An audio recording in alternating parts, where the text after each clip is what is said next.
জায়গায় নিয়ে নিছি জিরে তেজপাতা, তেলের পরে দিছি পেঁয়াজ রসুন আর শুটকি, সরি শুটকি। এটা ভাজা ভাজা হয়ে গেছে। এখন টমেটো কাঁচামরিচগুলো দিয়ে দিই। বেগুন দিয়ে রান্না করবো শুটকি।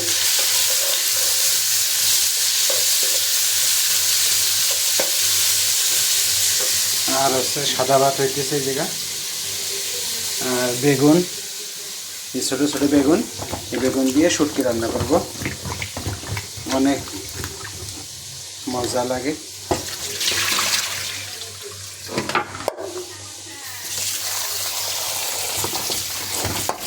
বেগুন কাটার আগে ধুয়ে নিব, তাহলে বেগুনের যে উপকার ওইটা পারফেক্ট পাওয়া যায়। কাইটে ধুইলে ওইটা কষ্ট চলে গেলে আর ওই বেগুনের উপকার থাকে না। ব্যাস এখন কেটে নেব, ব্যাস এইভাবে।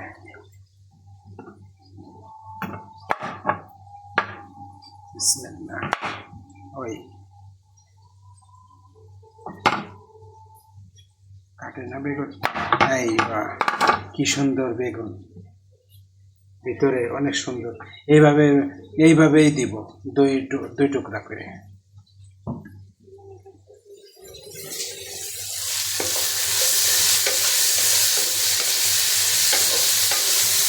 লবণ দিয়ে দিই।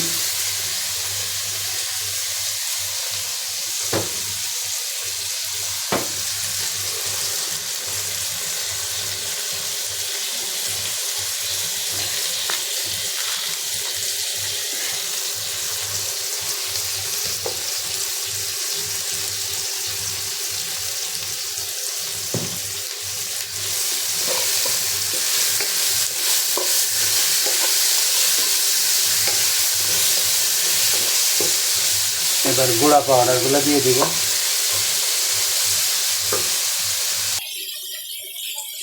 নিয়ে নিচ্ছি ধইনার গুঁড়া, মরিচের গুঁড়া, হলুদের গুঁড়া আর আস্তা জিরে আগেই দিচ্ছি। একটু পানি দিই, মশলা কষাই নেব।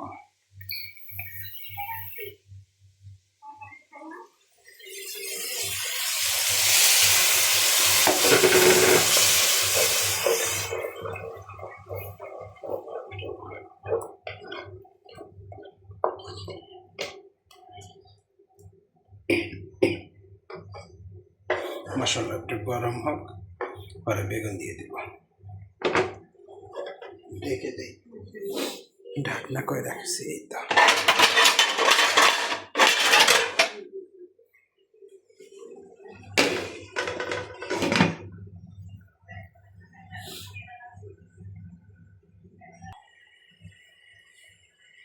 বেগুন কেটে নিয়ে আসছি সুন্দর করে। এখন দেখি মশলা কষা হয়ে গেছে আলহামদুলিল্লাহ। এখন বেগুনগুলা দিয়ে দিই। বিসমিল্লাহ।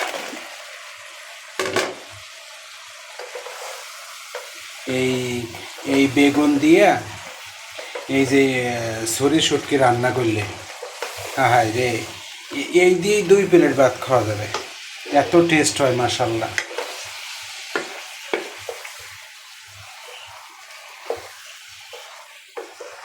লাস্টে ধনিয়ার পাতা দিব।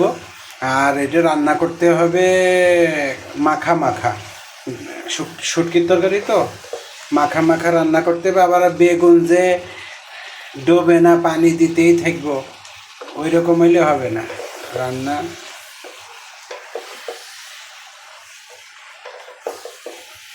পানি অল্প দিতে হবে, মাখা মাখা রান্না করতে হবে। লাস্টে উপরে ধনিয়ার পাতা দিতে হবে।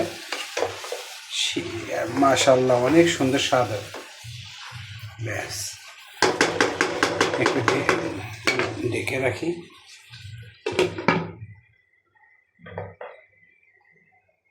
এদিকে ভাত হইতেছে আমার।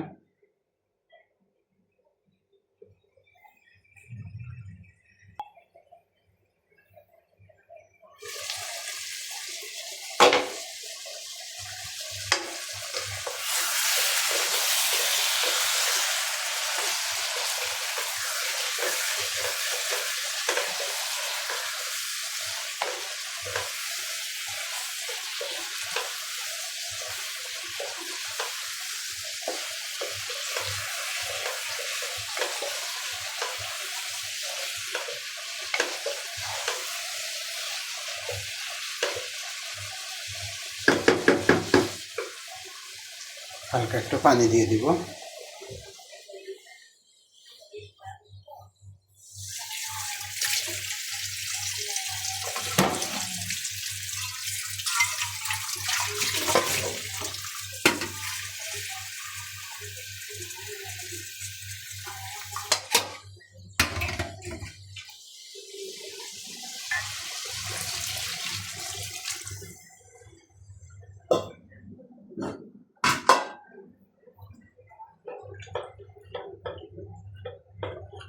ব্যাস, বেগুনটা সিদ্ধ হয়ে যাবে, ঝোলটাও মাখো মাখো হবে।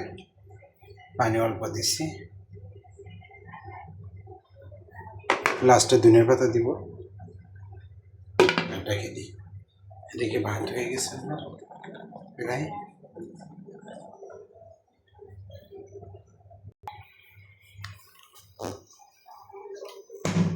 ভাতটা হয়ে গেছে।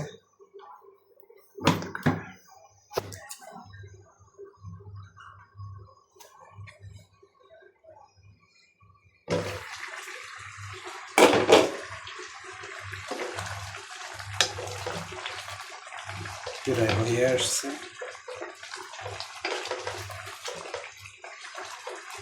আর একটু সময়।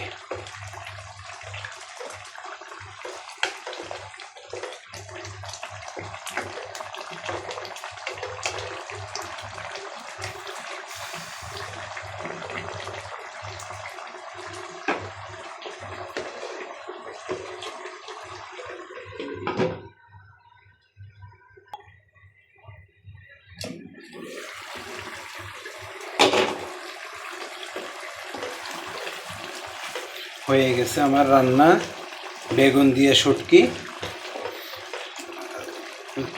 পানিও টেনে গেছে, মাখা মাখা রান্না। ধনিয়ার পাতাগুলো দিয়ে দিই। বিসমিল্লাহ।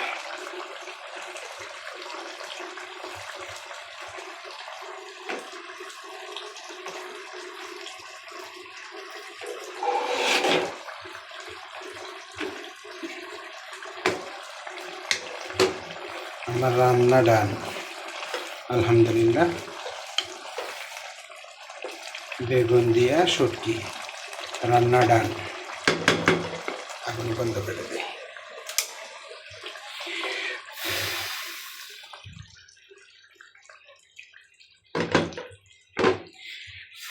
বেগুনের তরকারি তো একটু কালো কালো হয়েছে, আর বেগুনটা আমি কাইটে ধুই নেই, ধোয়ার আগে কাটছি, এই জন্য একটু কালারটা একটু এরকম হয়েছে।